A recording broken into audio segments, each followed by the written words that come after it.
What's up, grinders? Welcome back to the channel. So we're going to do a react to this video. I learned Spanish in 3 months. Here's how. Now, I already did a react to this. I just forgot to turn on the camera. So we're going to be watching it again. Man, the shit I do for you guys. Let's begin. But obviously this is not going to be a fresh react, but a bunch of you guys always complain that I should watch videos before I react to them. But I don't like doing that. It kind of kills it. But let's begin. Alright, so for the past 3 months, I have been learning Spanish, going from practically zero to this. Un tutor humano. Now, I will let him talk, but I do want to say that practically zero there is not practically zero at all. Okay? We'll get into that in a moment. Let's listen to his Spanish. No, a veces, pues, suele dejar pasar algunos para no frenar el ritmo de la conversación, que es normal. También siempre está disponible 24/7. Es impresionante, solo quiero decir que es impresionante todo lo que has dicho, la forma en que lo has dicho, y que sea tu segunda vez manteniendo una conversación, es increíble el nivel que tienes. In this video, Okay, so I do want to talk a little bit about that clip. First up, his pronunciation is fucking phenomenal from what I can tell, especially for 3 months, okay? Now, that clip is actually part of a greater video, this one right here, where he speaks for 24 minutes with her. And I won't get into the details of it too much, but I do want to point out one thing. When he's talking, you'll see lots of cuts. When she's talking, there's never any cuts unless it's directly before she starts speaking. Now, this could be for a number of reasons, but I personally don't like it because the whole point of this video is to give you guys an idea of what he's capable after 3 months. And if you're cutting stuff, well, then that means you're removing stuff you don't want us to see, which shows a decrease in your level, or you're cutting, you know, like points where you feel are just uncomfortable. It's just like you're just sitting there going, you know, like making no noise or something. If you're trying to prove something or show something, which is what the whole point of this video is, why would you cut anything? Leave it exactly as it is. You know, for my Lingo Pie series, I did a video as a baseline to show what my Chinese is before I went into this. And I did no cuts. And I even said that in the video because I wanted to provide an actual insight. So this video is practically useless because it's just constant cuts with him. You know, it's so much easier to make someone look better if you can cut out all the crap in between. It's why YouTubers do it. Okay, let's get into the actual video now. I want to explain how I did this, why I did this, and, you know, all the specifics about, you know, all this. So first of all, this was a 3-month challenge for me. I set out, you know, from the start, I said, okay, I want to learn a language, you know, not up to native level or anything, but, you know, have at least, you know, conversations in the language. Now, the reason why I chose Spanish and I chose to, you know, after 3 months, the goal was, hey, I'm going to hop on a call with a native speaker, you know, a teacher from italki. That's what I chose to do. And I chose Spanish specifically because, like a lot of you guys, if you're from the US, I actually took Spanish in school. So I studied, you know, Spanish. Okay, so we're going to get back to this in a moment, the whole I took Spanish in school, because he mentions in a moment that, you know, he did it for multiple years.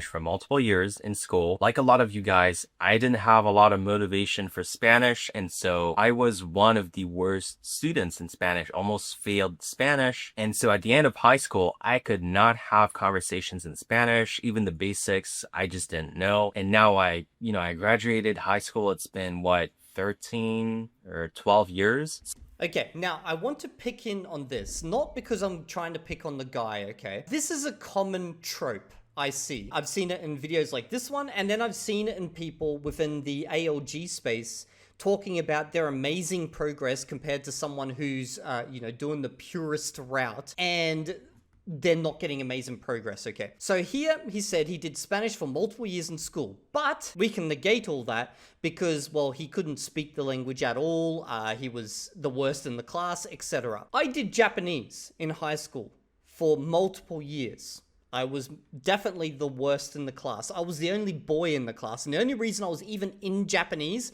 is because it was the only class where I was the only boy. So it gave me an opportunity to talk with the girls. I know, young Evildea, testosterone pumping. He wasn't thinking about languages. He was thinking about other things, okay? So I was in that class for nothing to do with Japanese, okay? I am now 39 years old, married to a Chinese woman.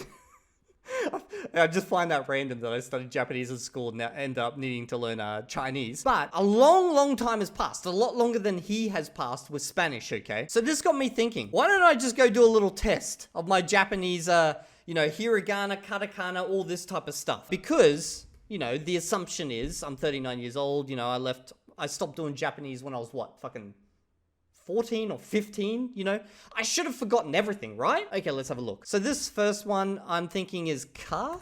No. Okay, we've got, what is this? Haro? No. Haro or haru? I don't know. Ah? No. Or u? What is this one? Hare? Yes! Okay. Mi or ni? Yes. Da. Yes, su.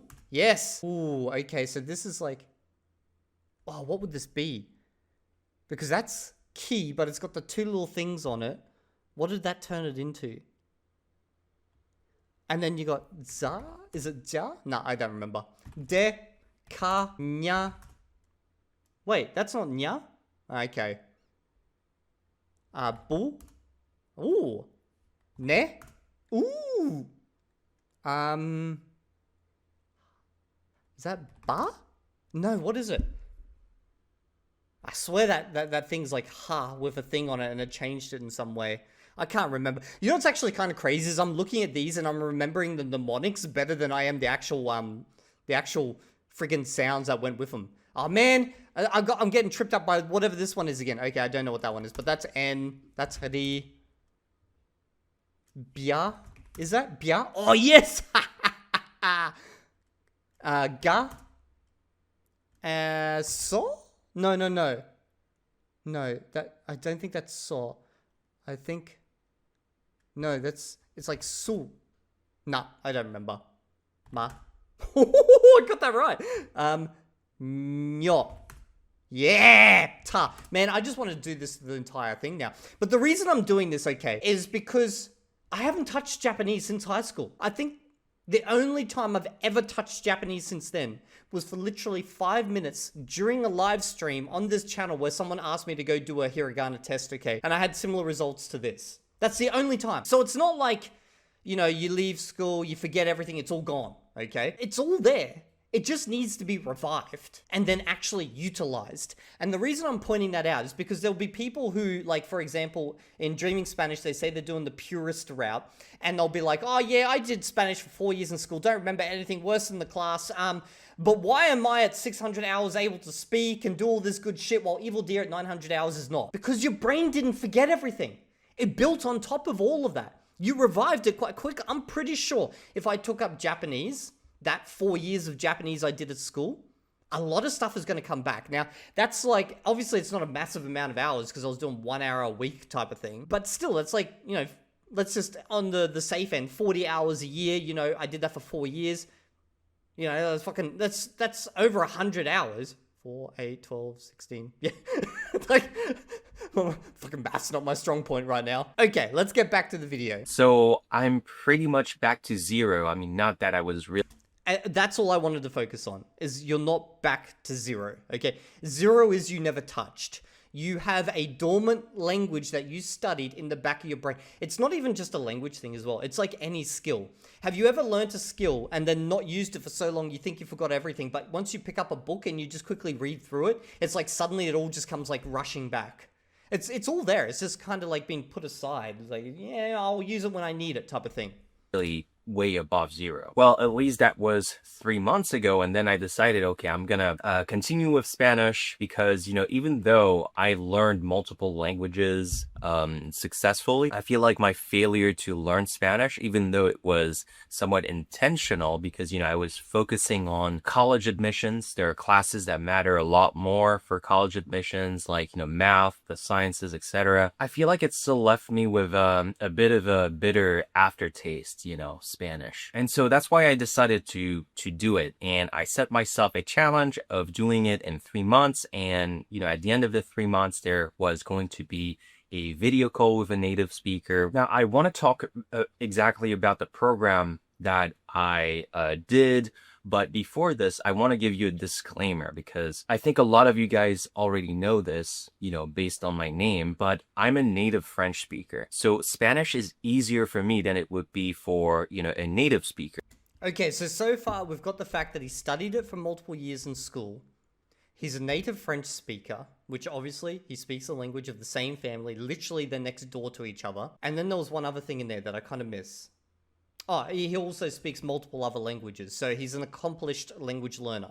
With that being said, the FSI, which is the Foreign Service Institute in the United States, actually classifies Spanish as being one of the easiest languages for English speakers to learn. Yeah, but if you go have a look at this, for a native French speaker, learning Spanish is significantly faster than for an English speaker, due to shared Latin roots, similar vocab, and corresponding grammatical structures. So basic conversation B1 level, which is what he claims to have most likely achieved in this video, is 300 to 400 hours, okay? So assuming 300 to 400 hours, so let's go 400 divided by 90 because it's 3 months, that's 4.4 hours per day, assuming no background in, studying Spanish at all, which obviously is not true because he has studied Spanish back in school. But the reason I bring up that 4.4 hours a day is because it becomes important a little bit later. Learn. And so it is going to be an easy task for most English speakers, given that you follow a program that makes sense. With that being said, what I achieved in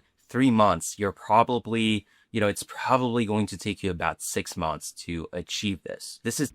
Okay, now, I do want to stress also that I'm glad he's putting all these disclaimers here and all this information here, because it does help us go, okay, so realistically, this is not achievable for me in 3 months unless I have the same type of background as him. So he is being upfront about that, and that's a good thing. So he gets a point for honesty there. It's just obviously the title, I Learned Spanish in 3 months, is only really relevant to him. And I guess it makes sense because it's I learned Spanish in 3 months. It's not anyone can learn Spanish in 3 months. Taking into account the fact that I am a French speaker and also, I've been learning languages for, a few years now. Now, I should add that, I had a constraint. The main constraint for this challenge is sort of to replicate what a working person goes through, which is to say that I'm not going to spend hours a day studying Spanish. In this challenge, I'm going to limit myself to 30 minutes to about 45 minutes a day maximum of active study. Okay, this part kind of blew my mind because if you take a look at this, okay, so he's saying he's done 35 to 45. So let's say 45 times 90, okay, divided by 60. That means he's done 67 hours, which even if you just look at that based on the AI, okay, the AI said what, 200 to 400 hours? I can't remember. 300 to 400 hours to get to B1 level, while he's spent 67 hours of actual study. So, based on the clip we saw earlier, where he was speaking Spanish, there's something off about that type of time frame. Now, he does mention in a moment that he also did, listening practice. So, like, he watched TV and stuff and he didn't count that. If I'm going to watch something on Netflix in Spanish, for example, I'm not going to count this, but also I'm not going to do too much of it. If I watch stuff on Netflix in Spanish, that is going to be limited to 1 hour a day. Okay, and therefore we can add 1 hour a day. I'm going to assume that he did it every single day, 1 hour, okay. So you basically got plus 90 straight on there. For how many hours? 157 hours. 300 to 400 hours for a B1 level. He's an accomplished learner. He knows how to optimize things. Still, even with the optimization techniques that he gets into, and he gets into some good optimization techniques, okay? This one here I do want to talk a little bit about because I do have a question for you guys. Now, the second activity, something that is a lot more standard. Of course, I needed some sort of, introduction to the language because I forgot everything from school. And to be honest, I don't think... Actually, no, the part I wanted to show was back here. But I do kind of want to continue with this part because he's saying, I forgot everything. And then he talks about using ASML. The reason I kind of want to talk about that is because it's kind of more, you'd be picking it up, reading it, and things would start coming back quite quickly, as opposed to someone who's actually needing to digest that. But let's get back to this part right here. Rehearse speeches. This is actually some good advice from him. Are, 5 things, like a stack of 5 tools that I use. And the first one which is not necessarily the most fundamental tool, but I feel like I need to talk about it first because this is not something that a lot of people do. The first tool, or it's more like the first technique, this is something that anyone can do, and this has been hugely helpful. This is an activity that Professor Paul Nation, that I interviewed on this channel, calls rehearsed speeches. Or maybe it's remembered speeches, I don't know. But the point is that you take speeches and you just, memorize them. That's it. As simple as that. I just want to clarify here because I did memorize speeches, but I also did memorized sentences. So I took individual sentences. So it sounds like he did, basically chunking, maybe some, islands, sentence islands and stuff like that, but then also the speeches. Now, I do want to talk about that because that is actually a great method for really building up a solid foundation around certain topics. Like, for example, in Chinese, if I want to talk about, my in-laws and why I learned Chinese, I've kind of practiced that enough times in almost a speech-like manner that I have a way of just kind of getting that all out there in quite comprehensible, clean sounding Mandarin Chinese because I practiced that as a speech. Now, you might be thinking, yeah, that sounds like kind of a cheating method because you're not really learning the language, you're just learning a bunch of speeches. Yeah, but it's one of those things where if you do enough of these, you kind of train your brain that this type of thing can be kind of taken from and used in certain specific conversations. And it just, we all do this. We all have those same types of conversations over and over and over again. So why not just get good at talking about those things? And then you can use everything else you know about the language to kind of join these different topics together. It's something I'm thinking about whether I should do as part of my LingoPie series, but at the same time, I'm not sure if that would be a good representation of using LingoPie because they don't tell you that you should do that, but then again, they don't tell you not to do that. And practicing speaking is actually part of their service. Like, they've literally got a tutoring section and everything for it. So it's like, I'm wondering if I should do this as part of that because I actually do think this is a great method. Anyway, I wanted to cover off on that. The video will be down in the description for you guys to watch. It's actually a pretty good video, but I do want to just, stress that he kind of negates his past while also revealing it because, well, actually, I don't know why he does that. Because realistically, it does make a big impact on what you're able to achieve in such a short time frame. Like, he speaks a related language, he studied that language for years in school, and realistically, the math that he gave us for the number of hours spent, 157 hours, even with the tools that he talks about in here, it doesn't seem to math for me. So I think he's really underestimating how much that Spanish in school helped him to get to where he was. Because, this is 200 hours short of a B1. And if you go watch the video, this one right over here, he goes for 23 minutes, okay? And the conclusion is somewhere around the end, I can't remember, or maybe it was in the previous video, that, he must be around a B1 level. Now, I do want to point out that in this video, it's not actually a very good representation of, what you can achieve in 3 months, even if you are him, because every time he seems to make a mistake, he kind of just cuts that out. So, with him, there's lots of cuts. With her, there's no cuts. So I don't know what really the purpose of this video is. It's kind of useless as a baseline test. You know what I mean? Like, as a video for us to watch and go, okay, let's see the speeches, how well they work with this, the monologuing, the chunking. I can see he's fallen apart in these two different points here. So maybe everything he spoke about didn't help here because we never see him falling apart. It's because those parts are cut out.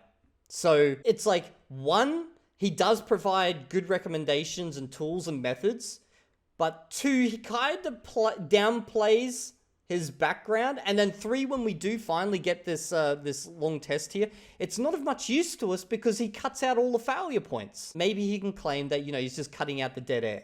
When I'm not talking, it felt uncomfortable, just have some space there. And I get that, that could be the case, but unfortunately for a test video, a final test where you're trying to show what you're actually capable of, it makes no sense to cut that out. Like, if you look at my baseline test video from my LingoPie series, there is no cuts. I don't make any cuts because I wanted you guys to actually understand what I am capable of. Both mistakes and, more fluid speech, everything overall. So I'm not sure what this video is trying to achieve. It's strange. It's a strange video. It's a personal challenge, I get it. But it's also trying to teach us tools to use. But then it kind of obfuscates various aspects of both your past and then your final results. Realistically, if you included this without the cuts, that would have helped so much better to give us an idea of what's possible. Okay, anyway, if you guys have liked this video, let me know down in the comment section, and I'll see you all in the next video. Oh, and by the way, should I do those types of prepared speeches as part of my Lingo Pie series? Let me know. Of course, if I do decide to do that, I will make it very, very clear in every 50-hour update what types of prepared speeches I practiced as part of the series. Anyway, see you all next video. If you're not there, I will find you, and Elmo will prepare different speeches that he will give at your funeral.